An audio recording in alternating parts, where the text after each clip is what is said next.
Hello bongs welcome to my YouTube channel. तो आज के फाइनली डेविड धवনের upcoming 45th film Coolie number 1 সেটার আজকে ট্রেলারটা অ্যামাজন প্রাইমে রিলিজ হয়ে গেছে। তো এই ফিল্মটার যখন ফার্স্টে শুটিং যখন শুরু হয়েছিল, যখন অ্যানাউন্স করেছিল, তখন ইনিশিয়ালি কিন্তু অনেক একটা বড় বাস ছিল, অনেক হাইপ ছিল।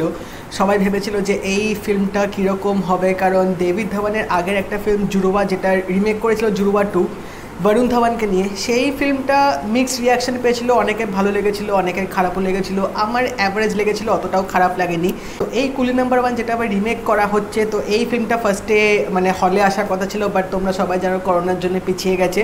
কিন্তু অ্যামাজন প্রাইমে ফাইনালি এই ফিল্মটা ডিসেম্বরে আসছে। তো এটা আজকে ট্রেলারটা বেরিয়েছে এবং এই ট্রেলারটা দেখার পর মানে একটা জিনিস মানে আমি বুঝতে পারি না যে এই ফিল্ম মেকাররা কেন বুঝতে পারে না যে কিছু কিছু মানে গোল্ডেন জিনিসগুলোতে না সিরিয়াসলি হাত দেওয়া উচিত না, বা কিছু কিছু মানে কাল্ট ক্লাসিকগুলোকে আবার নতুন করে বানানো একদমই উচিত না, কারণ সব রিমেক কিন্তু হিট হয় না। কুলি নাম্বার 1-এর এই ট্রেলারটা মানে আমার দেখে সিরিয়াসলি খুব খারাপ লাগছে গোবিন্দার জন্য, করিশ্মা কাপুরের জন্য, যে তারা তাদের সময় এরকম একটা বড় হিট দিয়েছিল এই ফিল্মটা দিয়ে ডেভিড ধওয়ানের সাথে।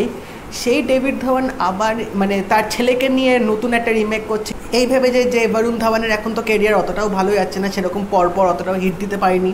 তো কুলি নাম্বার 1 দিয়ে যদি আবার বরুণকে কামব্যাক করানো যেতে পারে, তো সেই পুরনো একটা formula, old wine in a new bottle, এরকম টাইপের করছে।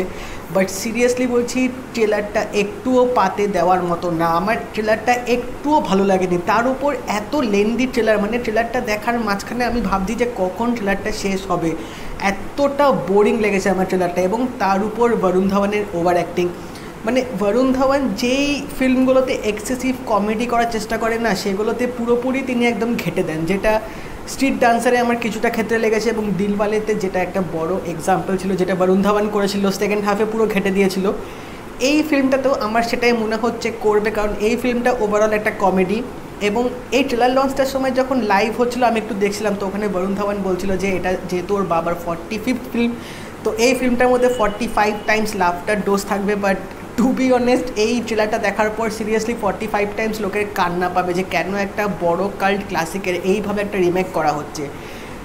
আগের ফিল্মটা যেরকম গোবিন্দা ছিল, কাদের খানের মতন অ্যাক্টর ছিল, এখানে কাদের খানের সেই রোলটা রিপ্রাইজ করছে পরেশ রাওয়াল, বাট পরেশ রাওয়ালও অতটাও কিছু সুবিধা করতে পারে। এই ফিল্মটার মধ্যে কিন্তু ভালো ভালো স্টার কাস্ট আছে, সারা আলি খান আছে, জাভেদ জাফরি আছে, রাজপাল যাদব আছে, কিন্তু তা সত্ত্বেও মানে ট্রেলারটা এতটা ভোগাস করেছে যে আমার একটুও ট্রেলারটা পোষায়নি। ইভেন এই ফিল্মটার মধ্যেও পুরনো গানগুলোকে ইউজ করা হয়েছে। তো গানগুলো যেহেতু এখনও অবধি সব আসেনি, তো সেটা নিয়ে আমার এখনও বলা উচিত না, বাট যেটুকু শুনলাম মানে ঠিকঠাক লেগেছে, আমার অতটাও খারাপ লাগেনি। এবার বাট ওভারঅল বলছি মানে এই ট্রেলারটা দেখে মানে আমার একটু ভালো লাগেনি, যেরকম সবাই ওভার অ্যাক্টিংগুলো করেছে। এবং এই স্টোরি তো তোমরা স্টোরিটা অলরেডি জানো, কুলি নাম্বার 1-এর থেকেই ইন্সপায়ার হয়ে রিমেকটা করা হয়েছে, তো স্টোরিটা নিয়ে আলাদা কিছু বলার নেই। বাট এখানে অ্যাকশন সিকোয়েন্সেসগুলো যেটুকু একটু দেখিয়েছে, তো ওই মোমেন্টগুলোতে আমার একটু তাও ভালো লেগেছে। বাট কমেডি সিনগুলোতে ওভার এক্সেসিভ আমার লেগেছে বরুণ ধাওয়ানকে, এবং পরেশ রাওয়ালও বিশেষ সুবিধার করতে পারেনি। এবং সারা আলি খানকে নিয়ে তো মানে বস আমার কিছু বলারও নেই। এখানে সেরকম তিনি তার মানে বিশেষ স্ক্রিন প্রেজেন্স এই ট্রেলারটার মধ্যে অতটা দেয়নি, শুধু গানগুলোকে সারা আলি খানকে একটু দেখিয়েছে, তো সেটা নিয়েও বোঝা যাচ্ছে না সারা আলি খান কীরকম এই ফিল্মটার মধ্যে করবে। বাট মানে বিশ্বাস করো, আমি যখন ট্রেলারটা দেখছিলাম না, আমার সেই পুরনো কুলি নাম্বার 1-এর কথা মনে পড়ছিল, যে মানে তখনকার টাইমে গোবিন্দা কী লেভেলে অ্যাক্টিং করেছে, এবং গোবিন্দা কাদের খানের কেমিস্ট্রিটা কী অসাধারণ ছিল ফিল্মটার মধ্যে, যেটার জন্য ফিল্মটা একটা মানে অত বড় সাকসেস পেয়েছিল তখন। আর এই ফিল্মটার মধ্যে তো মানে বরুণ ধাওয়ান আর পরেশ রাওয়ালের সেই কেমিস্ট্রিটাই কোথাও মনে হচ্ছে একটা নেই, সেই বন্ডিংটাই আমরা কোথাও দেখতে পাচ্ছি। এখন এমন একটা সময় এসছে যে ফিল্মগুলোতে ট্রেলারটা ভালো লাগছে সেটাই ফিল্মটা ঘেঁটে দিচ্ছে। এবার এইটাতে আমার ট্রেলারটা অতটাও ভালো লাগেনি, তো দেখা যাক এবার ফিল্মটা কীরকম হয়। তো এই ফিল্মটা ডিসেম্বর 25-এ রিলিজ হচ্ছে, ক্রিসমাস টাইমে এরকম একটা বড় ফিল্ম আসছে। তো হোপফুলি আমার ডেভিড ধাওয়ানের ওপর একটু ভরসা আছে যে উনি মানে যে কন্টেন্টে উনি পরিচিত, যে কমেডিতে উনি কিং, সেই কমেডি জনারটা উনি ভালোভাবে জাস্টিফাই করতে পারবে এই ফিল্মটা দিয়ে। তো দেখা যাক এবার কীরকম হয়। তোমরা যারা ট্রেলারটা দেখে নিয়েছো আমাকে জানিও তোমাদের কেমন লাগলো। যারা এখন অবধি দেখোনি তারা অবশ্যই দেখে নাও, বরুণ ধাওয়ানের নতুন ফিল্ম আসছে আফটার অল। তো দেখা যাক কীরকম হয়।